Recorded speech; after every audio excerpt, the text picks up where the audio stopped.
welcome. I'm David Moore. I'm the Executive Director of the White House Fellows Alumni Foundation, and tonight we're going to be talking about demystifying the written application. And with me tonight, I've got five other of my fellow White House Fellows.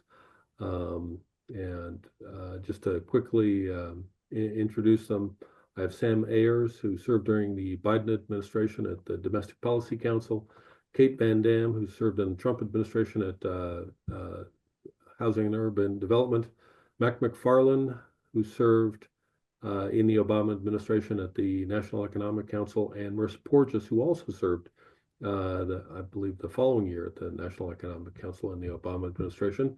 And finally, Kyle Shearer, who served both in the Obama administration and the first Trump administration. He was at the Department of Justice. During my year in the Clinton administration, I served at the Department of State. So welcome. We're here to talk about the White House Fellows Program and the mechanics, if you will, of the written application. We've got about 150 people on the call, it looks like at the moment, actually 160 now. We're going to talk about a number of things tonight. And I understand you may have questions about other aspects of the program, like the interviews, the placement process, and so forth. We'll address those as time permits, but we're going to put most of our emphasis tonight on the first and most immediate task that you face, which is the written application, which is due January 3rd, 2025 at 3 p.m. Eastern Time in the afternoon. And I'll put in a little plug from the commission office, which is you can submit it earlier. They're happy so that they don't all pile up right at the end there. So if you want to submit it a day or two ahead of time, that's fine. They also encourage you to contact and submit the names of your references earlier as well, so that they can begin writing those letters of recommendation for you and getting them into the system. All right, we're going to talk for about the first 45 minutes on this call about the written application and the various elements, and offer our advice on how to approach it. And then for the last 15 minutes of the call, we'll open it up to your questions. You'll be able to post questions in the chat function of the Zoom call. And we've got both Jen Onshul on the Alumni Foundation side, and we've also got Kevin Lavery from the commission office, the government entity, both monitoring the Q&A, and they will do their best to answer things as we go. On our homepage, whff.org, we have a number of frequently asked questions, FAQs, and if they see you ask a question like, hey, can I be a dual citizen and apply to the program, they may direct you straight to the FAQs. And you can see those right at the bottom of our homepage. Just scroll down to the very bottom and click on FAQs. And I think we've got 29 or so questions. And if you ask a question tonight that's sufficiently unusual and we haven't dealt with it before, we may add it to our list of FAQs in the future. So we are recording this webinar, and we will post it on our website. And importantly, everyone who's registered for the call, we're going to send it out to you tomorrow, so that you'll have a link to it. If you have particular questions, let me back up for a second. As I mentioned, all of us on the call tonight, with the exception of Kevin, are associated with the Alumni Foundation. If you have a particular question for the commission, you can write to them at White House Fellows, all together, White House Fellows at who.eop.gov, and they can address like particular eligibility questions that you may have. All right, with that, let's get started. The written application is, I'm guessing probably most of you have already taken a look at it if you've, since the application went live on November 1st. And in many ways, it's similar to other job applications you've probably seen. You know, you've got to submit your job history and, references and so forth. But then there's some unusual elements as well. And these are the most challenging elements, the essay questions. And this is where we're going to spend the majority of our focus tonight. Uh, the essay questions, there are, I believe, 6 of them. And they are all constrained, by word count. And you'll actually be filling in a field, that won't allow you to go over that amount, as I understand.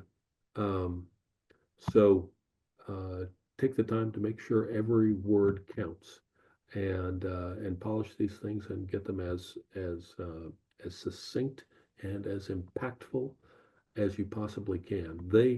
The essays are where you are really going to come alive to the readers. And all of the applications are read by at least 3 White House fellows, and at least one of whom will be in your career field.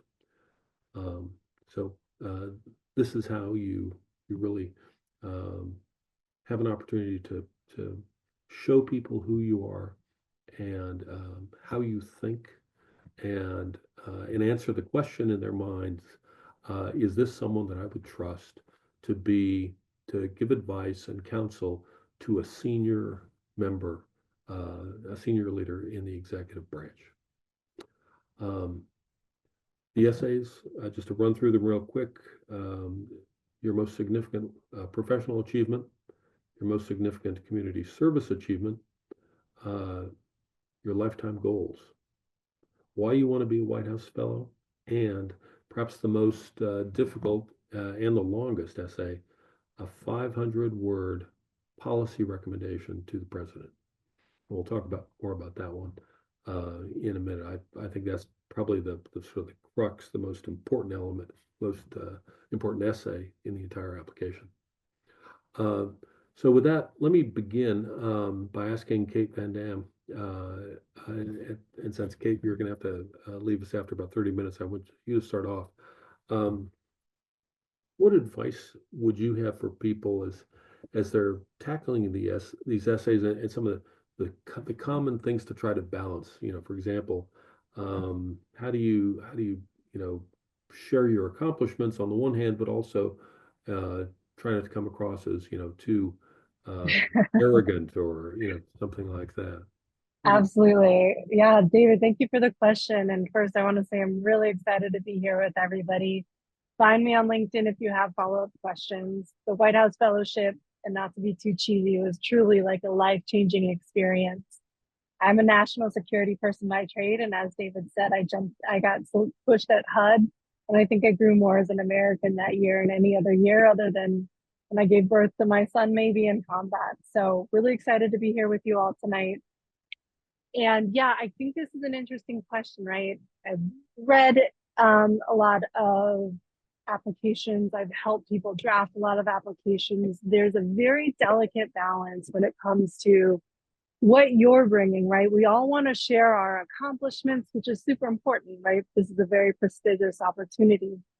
That being said, there's a lot to be said for the investment, not just in what you're bringing to this executive, right? What you're bringing to the US government. What are you going to be bringing to the cohort? Quite literally tonight, I think there were 12 text messages back and forth between my cohort that I was White House Fellows with. We keep in touch. I was year 1 of the last Trump administration, right? This group of people, and I know that the White House Fellowship is very intentional. There are amazing people, right? Like easily the top 2% of everywhere is applying here. And so it's building that cohort. What are you bringing to your fellows? But also equally, like, what are you eager to learn from them? You're going to learn a ton about the government. The Chatham House lunches are one of my favorite things of the fellowship. Yes, you're going to do some cool stuff at high levels of the government, but looking at that cohort, what are you bringing to them, and what are you excited about learning from them? Because at the end of this year, you as a whole person, really going back to the ethos and the reason for the White House Fellowship, is to create Americans, right? Bring them in mid-career, to this executive level for exposure, but build this group of people together, because you're going to rely on each other ideally throughout the rest of your, of your careers and of your life. And, I've listened to David and folks who came before me and how close they are to that cohort. So when you're thinking about it, think about that too. We want to hear all about you, all your great accomplishments, but what else are you bringing and what are you eager to learn from those around you and in your cohort? Indeed, indeed. Thanks, Kate. Appreciate it. Sam, you were a fellow quite recently, just a couple of years ago. What advice, sort of at an overarching level, do you have for people on how to approach the application? Yeah, thanks, David. And I echo Kate's thanks for pulling this together and helping us hopefully try to peel back the curtain a little bit on the application, because I know the first time that you look at it, at least in my case, and I know some other folks maybe on the call, it's a bit intimidating and it's a bit different than I think anything many people have encountered before. I think my overarching advice is that I think the essays fundamentally, each from slightly different angle, are trying to get at what makes you tick. And that is fundamentally what the application process writ large is trying to do. Between the application, in the two sets of interviews, the people who are selecting the fellows are really trying to get past the veneer to the core of the applicant and the individual. And so that sort of basic premise leads me to my overarching piece of advice, which is, when in doubt, opt for being authentic and genuine in your answers. Because if you find yourself at a point where you're weighing a different topic or weighing something to say on sort of a smaller scale, and in your mind is a sort of voice, well, I think this is something that they would want to hear. I think this is something that somebody told me they want to hear. I would be very, very, very, very, very cautious about listening to that voice. And I would instead opt for the voice in your head that says, you know what, let me give the most authentic answer I can. That's for a few reasons. One, I've already sort of droned on about, which is that the application process is trying to get down to the core individual. But it's also because when you get in the interviews, you don't want to have to put yourself in a position where your answers are not your authentic answers. And you're trying to sort of dance around something, or you're trying to sort of tell somebody something is your most proud professional achievement when really there's something else in your heart or in your mind that you wish you were talking about. And so I think there are certainly ways in which you want to be careful and deliberate about what you're providing as answers so that you're putting your best foot forward. And to some degree, that does mean keeping in mind what the people reading the application and then the commission are going to be looking for in applicants. But I think fundamentally you should be going into each of these essays and the memo itself, even trying to make sure that you're putting your most genuine self forward. Great advice, Sam. Great advice. Thanks. Appreciate it. Mac, ask you, as you're writing the essays, what are some of the important things to include in there? What, are there sort of like building blocks, or should I be thinking about metrics? Should I be thinking of personal experience? What do you think is like the best recipe for putting together a great essay?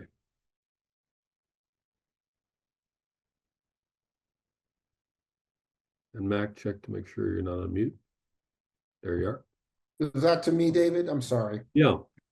I apologize. I'm having a little bit of a problem hearing everybody. But good evening. Thank you so much for hosting this. My name is Mac McFarland. I'm an active duty naval officer. I'm also the chair of the National Recruiting Committee. I was a fellow in the class of 14, where I worked in the Obama administration at the White House National Economic Council. So I always give the same advice to people that are putting together their applications. Some of the things have already been mentioned here tonight. Be yourself, but be authentic, be your best self. And the recommendation that I have is, before you start writing, after you've looked at the essays and you generally understand the questions, take some time to reflect. For some of you, it may be a long weekend. For others, it may be a couple of weeks. Hopefully during this period of reflection, you have a spouse or a sibling or a parent, someone who knows you well, that you can bounce ideas off of. And what I recommend is you try to think about the 3 to 5 unique characteristics that really define who you are. Because unlike a job interview, what the fellowship is really trying to get to know who you are as a person. So once you have those unique characteristics about yourself, something very small, 3 to 5, then look at the essays again and think about which essay you can best demonstrate through an anecdote, really make it come alive, those characteristics about yourself. And I will tell you, if you find yourself repeating the same stories or telling the same anecdotes, you're really missing an opportunity because you want to show a broad spectrum of yourself, a really 360-degree, three-dimensional character. And the thing that we're looking for when we read essays, because most of the alumni have read essays, many of the people on this call have read essays for many years, we want something that's interesting. We want something that's going to make us think to ourselves, man, I really want to meet this person. Sometimes you'll hear the term setting the hook. Sometimes you hear the term, I want to go for a beer with this person, or I want to have a cup of coffee with this person. But if you're writing an essay that's kind of distilled to the things you've done at work, and they don't tell us about your personal journey, and they don't tell us anything about some challenges you may have had growing up, then I think you're probably missing an opportunity. But like I think it was Sam who said, I really agree with that. Be authentic, be your best self, and put your best foot forward. The last thing I'll recommend, there's going to be a lot of questions about what types of stories do well, and is this the program that I should be applying for right now, and all of those things. I want to give you all permission. You have permission to reach out to alumni. If you don't know any alumni, look us up on LinkedIn, and we'll get in touch with you. As the recruiting chair, I hear from people every year that say, I didn't know I could talk to alumni, so I want to clear that up right now. And then the other thing that you can do to kind of gauge the program is you can look at the bios of the current class and of the last several classes, and that will give you an idea of the types of folks that are getting selected and what types of things from your background to highlight as you're putting your package together. Thank you. David, can I add one quick thing? I'm trying to get my 10 minutes here and 30 instead of 60. Absolutely, Kate, go ahead. Yeah, and I want to kind of, taking what Sam said and what Max said, like, don't worry about being sensational, right? You don't have had to like cured cancer, created cancer drugs in space, right? Like, what, to Sam's point of being authentic and to Max's point of like being interesting, like, we want to hear what you're passionate about, right? Mine was women's opportunities in the military, stepping into the first Trump administration with a never Trumper who wrote my letter of recommendation. Now, I wasn't there on a tirade, right? Like, I love my opportunity. It's intentionally not political, but the point is like, this was me, right? This is things that that was important to me, and so like, whatever that is, again, this is a non-political, it's very intentionally that way. I had an amazing time during my time. But what we want to hear is what you're passionate about. And if that is like saving puppies on your street, like, tell us about it, right? It doesn't have to be something that's amazing per se, but it has to be something that's meaningful to you. And that's what we want to read and hear come through in your words. Indeed, indeed. Thanks, Kate. Marissa, let me ask you, what are the most important lessons learned from your perspective about the written application process? Sure. Thank you, David. And it is great to be here. Good to be with some of my fellows, and always happy to talk to the next generation of fellows. So like everyone here, please feel free to reach out and contact me or any of the folks in my cohort, because I know that they would all welcome a chance to help. I'm going to answer the question in two different ways. And one is going to, foot stomp the theme that you've now heard from almost everyone on the call, because it's clearly that important. And it's just going to be another way to talk about how to be authentic, how to Kate's point, doesn't have to be sensational, it just has to be interesting, personal, different. Don't be shy if that interesting personal thing is some small moment that speaks to you and you use it for your biggest professional or personal contribution essay. Again, to give an example, my contribution essay, I wrote about a single moment when I was in the Middle East and I met with one other individual, and like we both changed each other. Now, yes, there was subtext, there's other things going on there.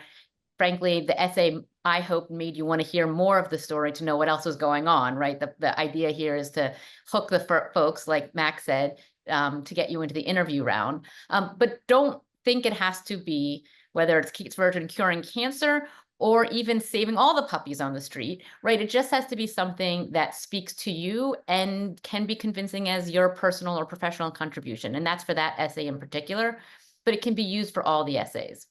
So I'm going to answer that. That's one way to answer the question. I'm also going to answer the question in a very, very practical way. Take time, not just as Max said in the beginning, to think about the essays and flesh out what stories or characteristics you want to highlight.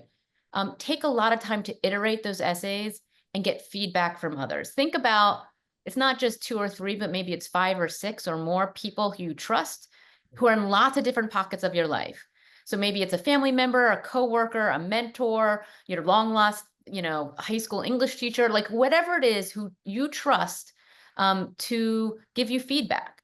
I will say that I iterated on this many more times than I would have thought. And the second part of the lessons learned is I gave myself a lot more time than I probably ever spent on a application process of this sort, because it was really important, particularly given how short the essays end up being with the word count, in order to get that authentic story out and make it feel meaningful to the readers. Having read hundreds of essays at this point, just as an aside, fellows are the ones who are screening you in the early stages, and we're reading packages and packages of essays. You can really see who has spent the time to iterate, to refine, to get feedback, because then their essays sing a little stronger and stand out a little more from the next package along. So those are sort of a strategic level and maybe a tactical level of an answer to the question. Thanks, Marissa. That's great advice. Appreciate it. Yeah, I think I spent 30 days on my application, not, all day, every day, but like 30 days, spending an hour or 2 on the application, just refining and honing the essays and making sure they landed exactly the way I wanted them to. Great advice. Kyle, let me ask you about, can you share your thoughts about letters of recommendation? Who's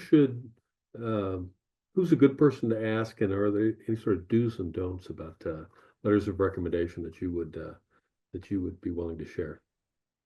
Sure. So thanks, David. And I echo what everyone else has said. I had a fantastic experience at the Justice Department, but I think more than that, and I think this is true for most fellows, I think the best sort of aspects of the program are really sort of learning from each other, learning from your cohort through the educational program or policy trips. Sometimes they're domestic, sometimes they're overseas, sometimes they're both, and then oftentimes just over lunch or dinner with your fellows.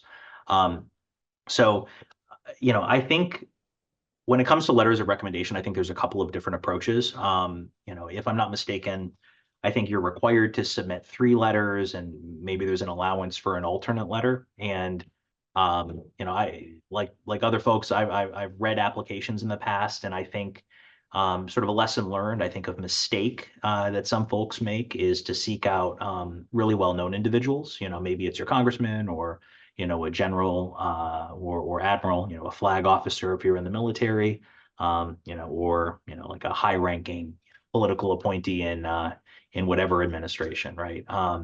And I think if those individuals know you well, I think those types of letters can be really helpful. But I think more often than not, they're pretty generic, and they often don't provide a lot of insight into your personality, or even frankly your day-to-day work, like what you're actually doing. They're pretty high level. So what I'd recommend, my suggestion would be to identify individuals who can speak to different aspects of an application you're already trying to highlight. And you've heard something similar from other folks, right? You're trying to tell a story. So just personally, for me, I'm Native American. I'm a member of a tribe, and I began my legal career working on an Indian reservation, the Navajo reservation in Arizona. So to highlight that aspect of my background, I had the Navajo AG, the Navajo Attorney General, submit a letter for me. I was also previously in the military and served overseas. So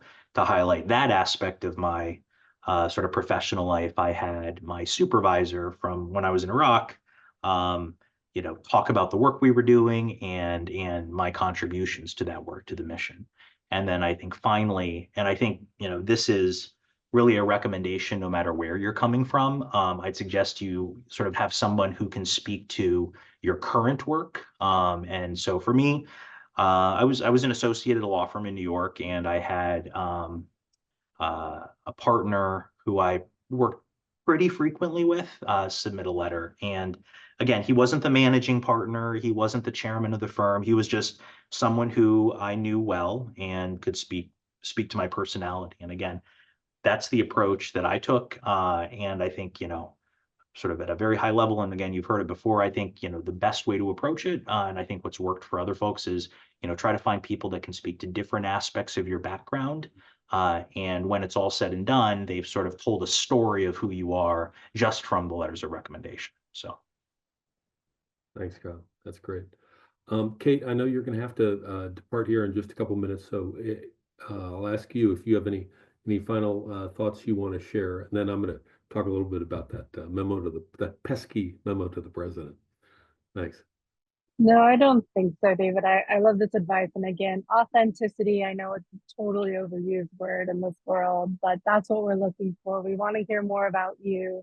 I love what Kyle said. I had the same outlook as different parts of my life. I wanted represented in those letters of recommendation. So, advocacy work, my military, and at the time I was a lowly grad student. So, yes, I have to jump. Best of luck to everyone. Please reach out to me on LinkedIn, and David and the rest of the folks here. Thank you again for having me this evening. Absolutely. Thanks, Kate. So I agree with everything I've heard from my fellows tonight. Some great advice. A couple of things to sort of emphasize. One is showing the breadth of your experience and understanding, because all of us, even though when you're applying for the fellowship, you're coming from a particular discipline or career field, and that could be banker, lawyer, doctor, athlete, artist. There is no cookie cutter background that says you've got to be one of these. Literally, we have had people from all kinds of backgrounds. The only requirements to apply are to be a U.S. citizen and to have finished your undergraduate degree.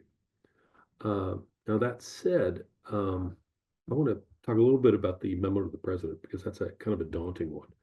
And I want to suggest a couple of things that I think have worked well as I've read hundreds of essays of this sort. And so take this, just as my advice, and hopefully it's helpful. One, make your recommendation right in the first sentence of your essay. Don't try to build a watch first and then tell the time at the end. Tell your recommendation. All too often I see essays where somebody tries to spend a half a page just talking about a problem and explaining why it's important. Get to your recommendation quickly. Second, make sure you're aiming the memo at a presidential level decision. And what does that mean exactly? So if you are, let's say you're advocating for a change in educational policy, if that's something that could be dealt with by the Secretary of Education, then that might be something that would be appropriately aimed at a lower level than the president. If you're talking about, some sort of international policy with regard to another country, that might be something dealt with appropriately at the State Department. So the question is, what are presidential level decisions? And that's part of the reason that they crafted this essay as they have. And my advice would be two ways to figure that out. One, look at the newspaper and see what are the headlines of what the president is dealing with today. Two, look for issues that cut across areas of responsibility.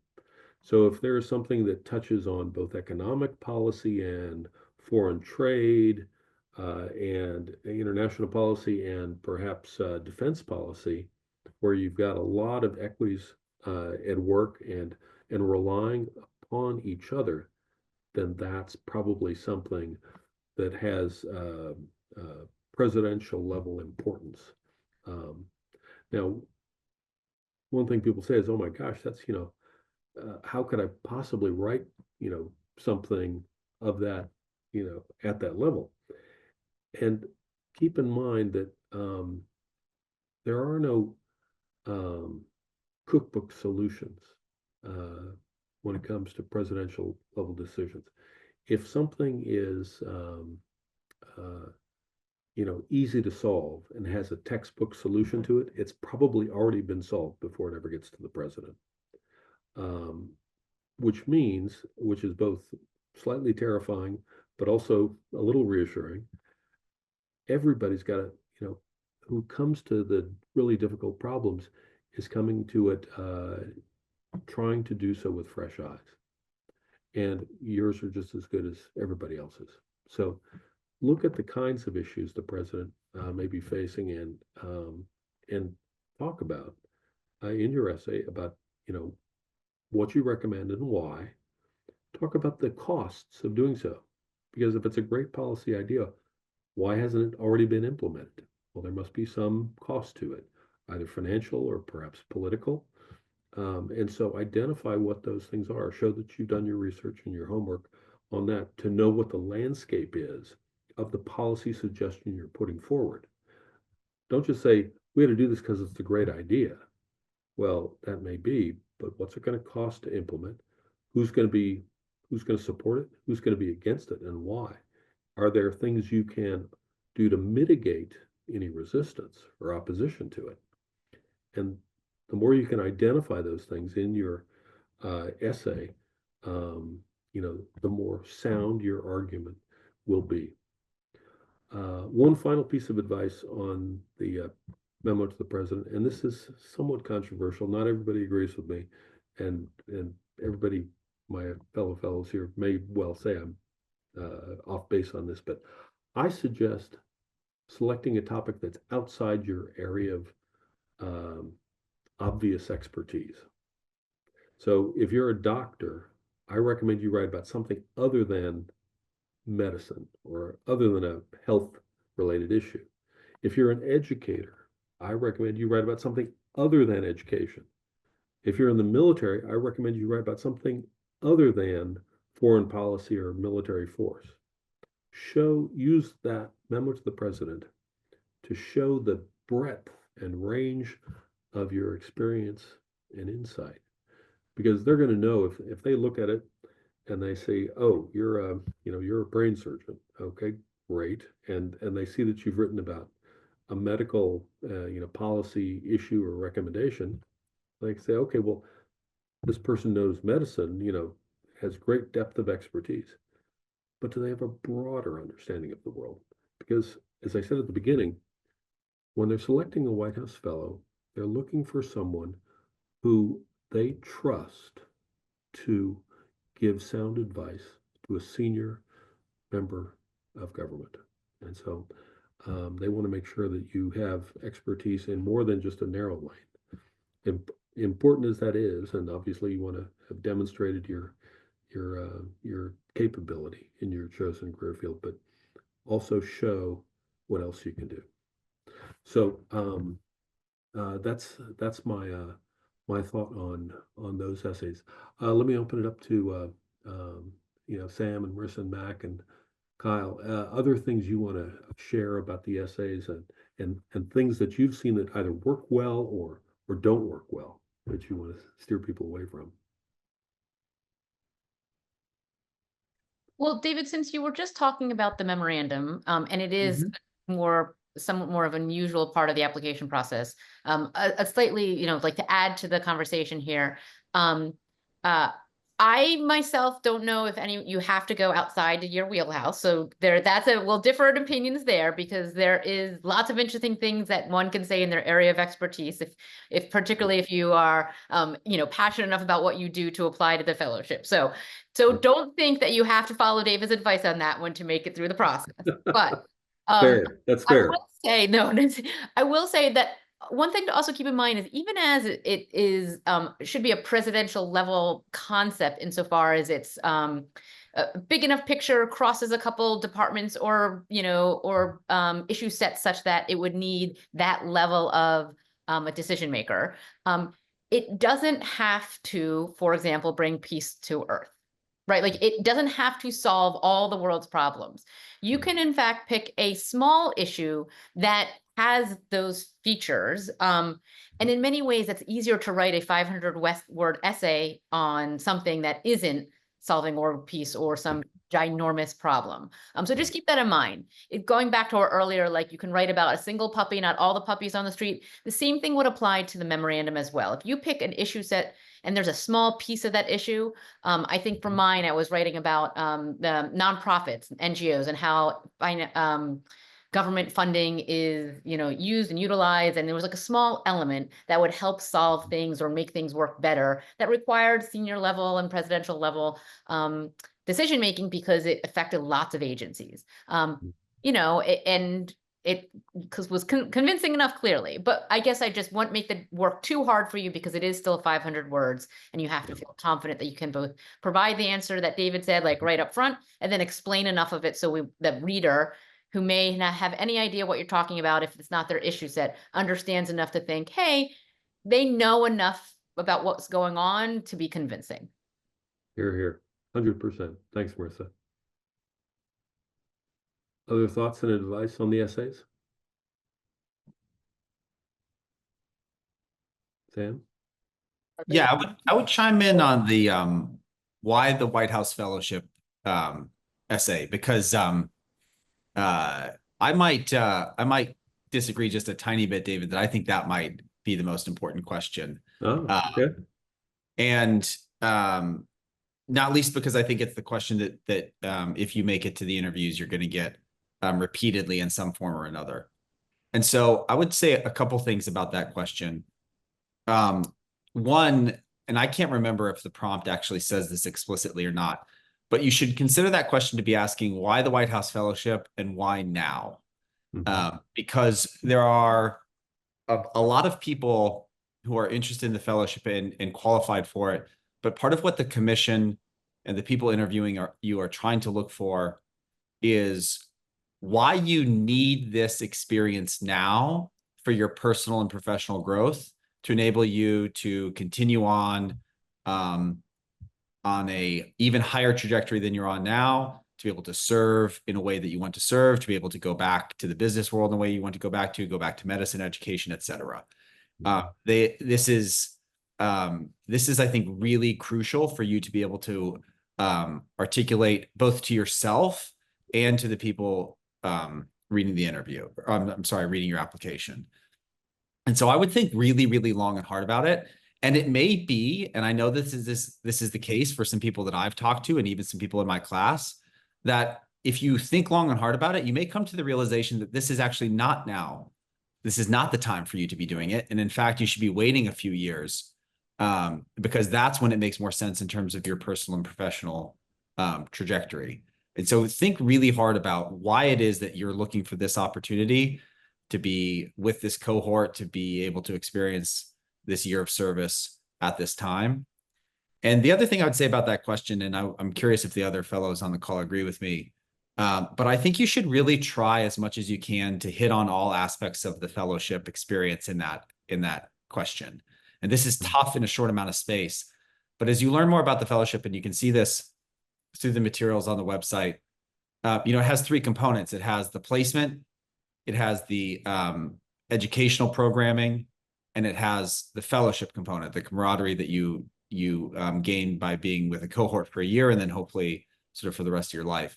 And so I think you should be addressing why you are interested in each of those components in that essay. And so I know that's a tall order, that's packing a lot into a very short amount of space there, but I really think that, to David's point at the very beginning of the call, this is one of those questions where you really want to edit that and refine that so that every word in that answer is doing work for you. Yeah, indeed. Thanks. Mac, anything? Or Kyle? You look like you were. Sure. So I think I also took a little bit of a different approach than David did to the memorandum. You know, I previously served on, regional panels, as I think many folks here have. And I think that maybe I'll start with something that I think sometimes doesn't work very well. And I think it's when folks try to tackle like a really huge issue. Maybe it's the war in the Ukraine, it's the withdrawal from Afghanistan, it's the conflict in Gaza. And I think that doesn't work well because it's really hard to be an expert at that. And then number two, you're going to have panelists, whether it's at the regional level or the finalist level, who really are experts, and they're going to sort of really dig into this. And then you're going to be like, oh, I didn't really think of that. I didn't really think of that. And so I think for me, this is just what I did, but it is a suggestion. It was to write on something that was very much in my wheelhouse. And it was also something that I was pretty sure that none of the panelists would have a lot of experience in. But I think the panelists would also find very interesting. So I think in my case, I wrote about like declination rates for criminal prosecutions on Indian reservations. Then I sort of like talked about how those declination rates impacted public safety, and then provided a couple of fixes. And I think, the advantage of doing something like that, and there's a million ways to do it depending on your professional background, is that the panelists are sort of learning something, and then the discussion about your policy proposal becomes a little bit more of a back and forth. Oh, I'm interested in that. Tell me more about that. I don't really, I've never heard that before, as opposed to what can sometimes feel like a quiz bowl on like, well, did you think about this issue with Afghanistan? And well, I don't think that would work because of X, Y, and Z. And so again, that was, that's an approach. And I think that worked well for me. And I feel like, at least sitting as a panelist, those are also the types of policy proposals that I find the most interesting, where I feel like, oh, I've never thought about like space trash before and how to deal with that. That's just one example, but those are the kind of things that sort of keep your attention, and both as a reader and then as a panelist. So. Okay, very good. All right, I think let's shift now to questions from the folks with us. And let's see, I see we've got a bunch of them. Let me, Jen, it looks like you've assembled some here. Thanks so much. I see a question on, are you able to elaborate on the selection process? If you look at our frequently asked questions, you'll see an in-depth description about the stages of the selection process. The written application is the first phase. And then from those written applications, 108 regional finalists are selected. That involves about a day and a half of interviews. And then from there, a round of about 30 national finalists are selected. And then from there, a class of 11 to 19 is chosen. And those details, again, are at on the FAQ section. And also, if you just go to whff.org, we've oriented everything on the site to people interested in the program, and we've tried to lay out exactly what's involved in the timeline and various stages. Let's see. Here's another question. Hello, thank you for sharing your experiences. I wanted to ask, were there opportunities for growth after the fellowship? Did any specific opportunities help you develop further? Were there roles available that offered room for continued growth? I think it's safe to say that the fellowship changed all of us in many ways. Anybody want to comment on how it affected their opportunities for growth after the fellowship? I'll jump on this one, David. One thing I want to stress is, working as a fellow is very rewarding from a career aspect. You're going to have insight to how national level policy is made.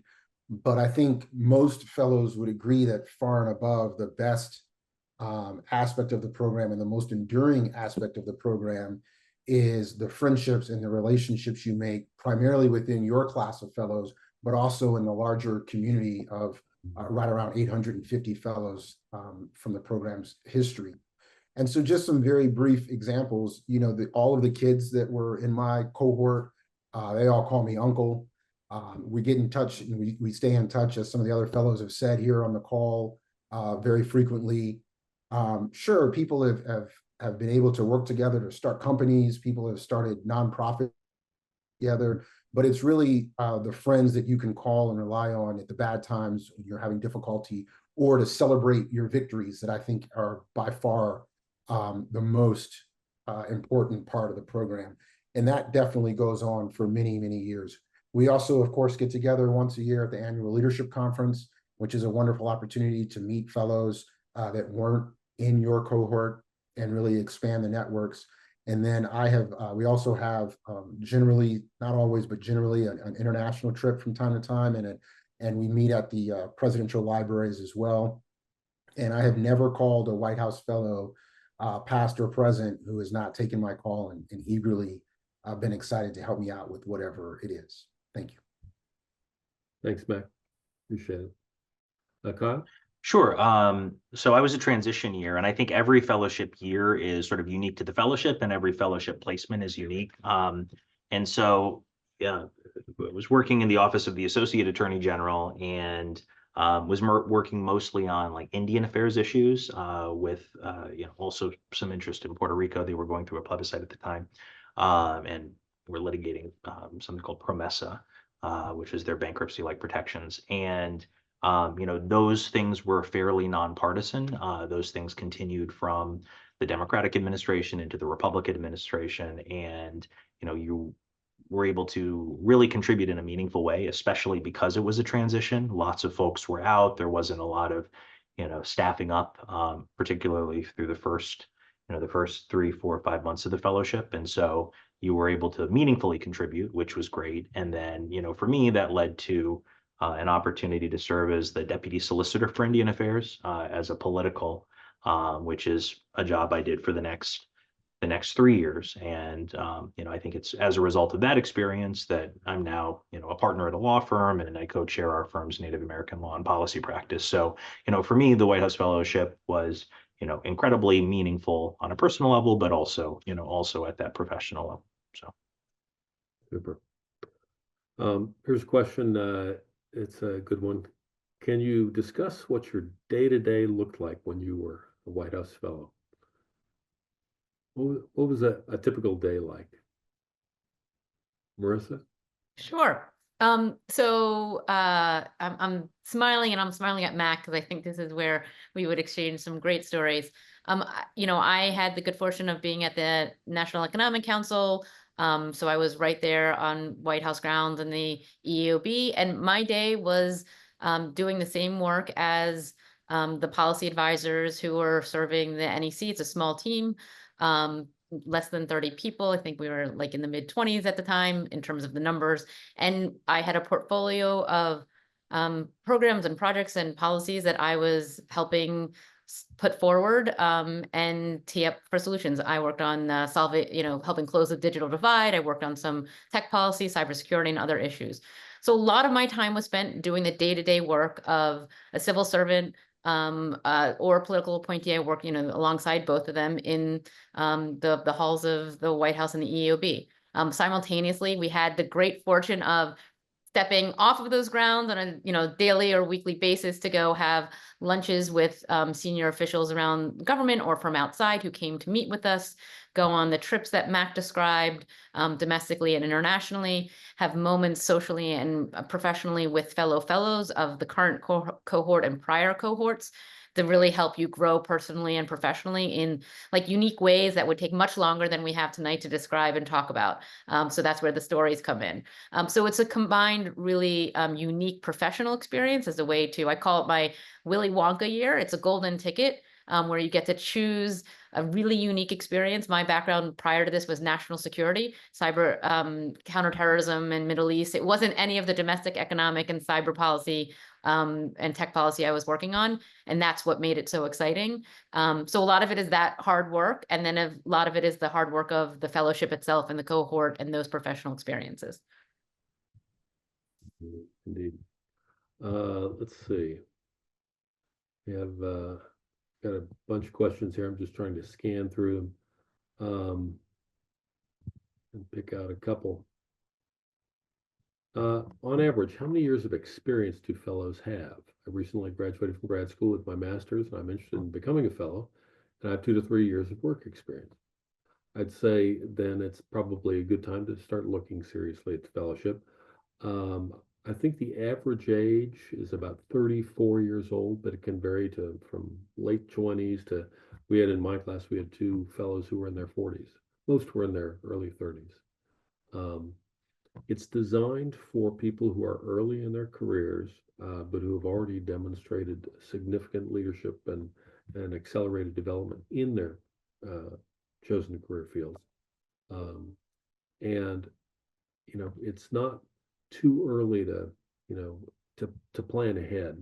If you're listening to us tonight, you think, well, gosh, maybe I don't have as much community service that I could write about yet, then you may want to take a couple of years and build your capability, your experience, and impact in an area like that, so that you're ready and you are going to put forward the strongest possible resume application at the time. And you can apply more than once. There are many people who have applied multiple times. And so if you want to give it a shot and learn from the process, you can always, think of it this way. The worst thing that they can do is just say no.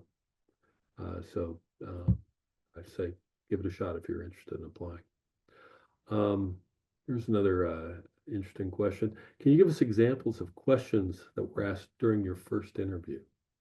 I think all of us remember some of those. Anybody want to share?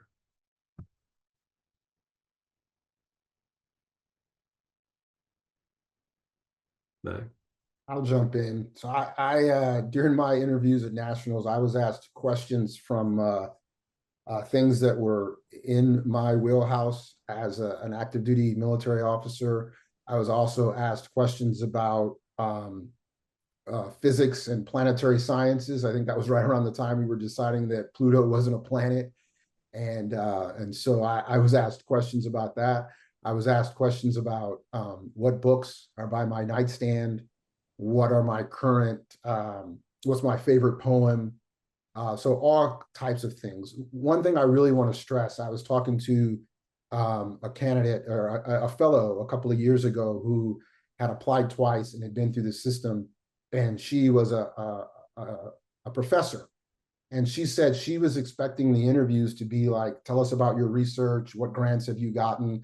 I've talked to other people from business who thought the interviews were going to be like, tell us about what it's like to manage a team, etc.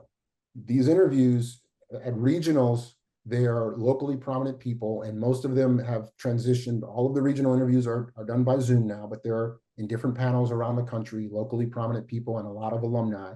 And then nationals is a panel selected by the president. So they're nationally prominent people selected by the president. And they're also alumni there. They're questions to get to know you. They're questions to see who you are. There's a lot of people in the chat asking, what do we mean when we say they're questions to see about how you tick? They're questions to get to understand you as a person, how you think through issues, and how you're going to work with other people in order to implement national policy and think through some really difficult decisions. So they're not going to ask you about, it may come up, but the primary point will not be about your resume and those types of things. Yeah. Oh, go ahead, Kyle. Yeah. I'll say one question that I remember pretty distinctly is ask me about my greatest sort of professional or leadership failures. And I would want to sort of remind everybody on the call that, a big component of the fellowship is leadership development. And part of what they're looking for in candidates is people who've had a demonstrated sort of strength in leadership and interest in leadership. But the flip side of that is that they're going to want to know what your leadership failures are, or they often will, because they're trying to sort of get a sense for whether you're introspective in that way and can actually identify places and times when you've fallen short of the mark. So I would think a lot about not just, the application is asking you to sort of sing your own praises, but I think the interviews are often going to be asking you sort of the opposite, to be very honest about times in your personal or professional or leadership life when you've come up short. Mhm. Yeah. So, I think there's a lot of questions, like, if you've interviewed at, like, McKinsey or done consulting interviews, there's a lot of like those types of questions that are like, behavioral interviews or personal experience interviews. They're called different things, but like, your greatest failure, your most significant professional achievement. I think one that was tricky, I remember it being asked by Ted Olson, and I think it was like, he was sort of hiding his own knowledge, but I think he wanted to like poke a little bit about, this is like an Indian law application. What exactly does he know about Indian law? So he asked like a pretty direct question about like how does how do these Indian laws sort of get around like the equal protection clause of the 14th Amendment, which sort of prohibits discrimination on the basis of race, religion, national origin, or alienage. And so he had actually argued a Supreme Court case that dealt with equal protection, and I'm a lawyer in the space, and so so I knew it, but like just the way that he asked it was like, how exactly does this work? And so I think you might get some questions like that, like if you're presenting yourself as like a reasonable expert on something, or somebody who has lots of experience in something, there's probably going to be somebody on a regional panel or the national panel that is also an expert on that. And certainly you need to be prepared to sort of own your own background and what your professional experiences that you're bringing to the table. Absolutely. Marissa?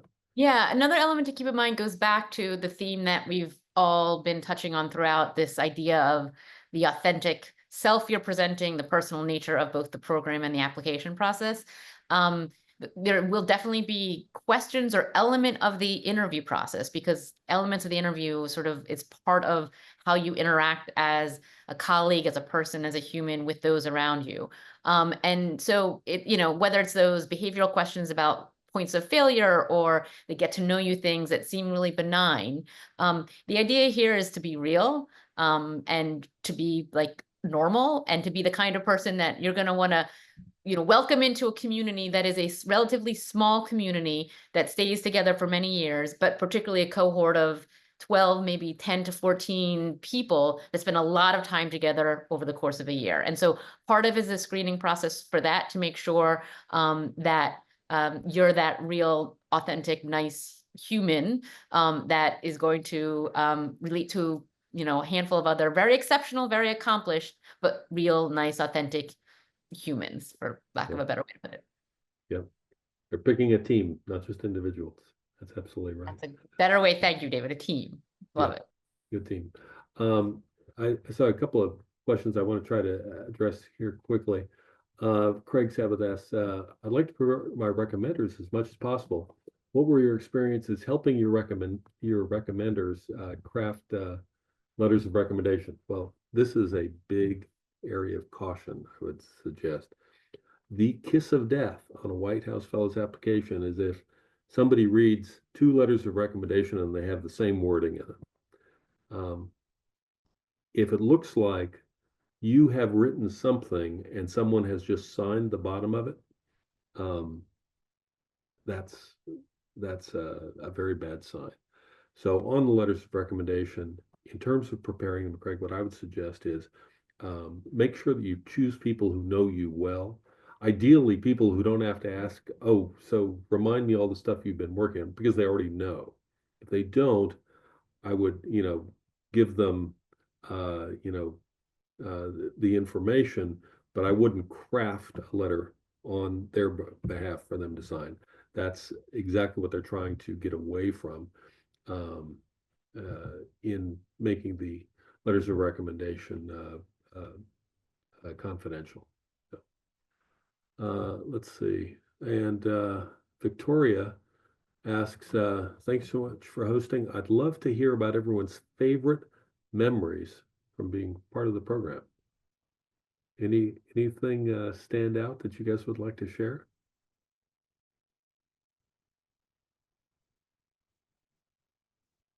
I'll share one. I had a chance to go to South Africa and meet with Desmond Tutu, and it was probably of all the speakers we met with during our speakers program, he was far and away the most interesting and compassionate. And this is someone obviously who had been, you know, through a world of, you know, struggle, and to see the grace with which he approached life and all of us, that was a highlight for me. Anybody else want to share anything? We're going over on time, so I'll be very brief. I had the opportunity to fly an Air Force One, fly an Air Force Two. I remember one of my first weeks there, I was in a meeting and I was being asked what I was going to put in the State of the Union address. I had just gotten there. I didn't even know where the bathrooms were yet in the building. So that was very memorable. But the one that really stands out to me, I remember as a child going to Washington, D.C. on a school trip in middle school and standing on Pennsylvania Avenue outside the gates and looking into the White House and wondering what those people were doing and what it was like to work at that level. And then as a fellow, the opportunities this program gave me, I was able to work on the White House campus. And every night I would walk out looking from inside the fence out at the small children lined up there. And that grounded me and reminded me every day what an amazing country we live in, where a little boy from Detroit can end up working at the White House. And those small children that were there at the fence can follow in my footsteps and do the same thing. Awesome. Thanks, Mac.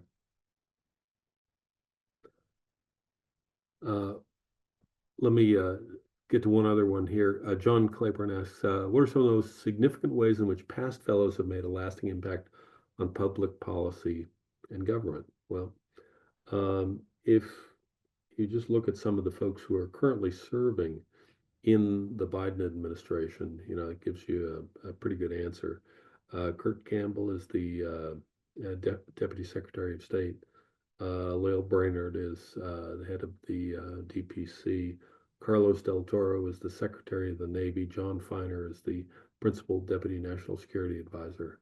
So there are, you know, these are just some of the most prominent examples. You know, Wes Moore is governor of Maryland. Bill Hagerty is the senator from Tennessee. So we have an amazing group of fellows who have gone on to do, you know, incredible things in government and make a huge impact. And the rest of us in other ways, but there are certainly some real standouts. Well, with that, let me, I think we're now a little over time, so let me just ask Kyle, Marissa, Mac, and Sam for any final thoughts that they want to share before we sign off for tonight.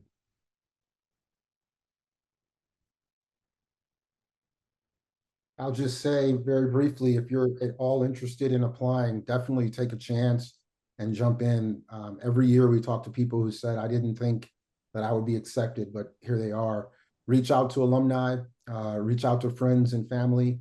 There's a lot of videos that you can watch on our YouTube channel that will walk you through the application process, the written application process. And then we have other webinars similar to this that will give you our best advice, our best tips and tricks for each of the interviews as well. So you just take it one step at a time, and we're here to help you along. Indeed. Thanks, Mac. Marissa? I'll just close by saying I like Mac, you know, encourage you to apply if you're interested. It's a really, you know, fantastic experience. And if you do apply and move through the process, try to have fun with it, because that will help you be your best self and stand out along the way. And then you'll take experience from that as well in terms of who you meet and the connections you make even during the application process. Indeed. Indeed. Kyle, Sam? No, nothing really here. Just, you know, best of luck. And, you know, particularly if you do advance to the regional, you know, sort of round, I think there's lots of, White House fellows that would be willing to sort of have a chat, and help you along the way, particularly as you advance through the program, through the selection process. Yeah, I would just say, best of luck on applying. And I do think that, it's hard to maybe hear this at the front end, but regardless of how it shakes out, I do think that just doing the application process is one of those experiences that helps you grow and develop as a person by virtue of just having to think really hard about those essay questions and craft answers to them. And obviously on the back end, you want to be selected and have success, but I don't think it's time wasted if that doesn't end up happening, because I think it's a really singular application process, and you get a lot back from it when you give a lot to it. Indeed, indeed. I'll just close by re-emphasizing something we said at the outset. This is a nonpartisan program, one of the few in Washington, D.C. It doesn't mean that people who apply as fellows don't have, political perspectives, because of course they do, like everyone. But many times, Republicans serve in Democratic presidential administrations and Democrats in Republican administrations. So the questions you will be asked won't be political about, a litmus test about your politics, but about policy and governance. And so I encourage you to apply. And thanks for taking the time with us this evening. And thanks to everybody for joining on the call. And thanks to Jen for setting it up for us. Appreciate it. Good night, everybody.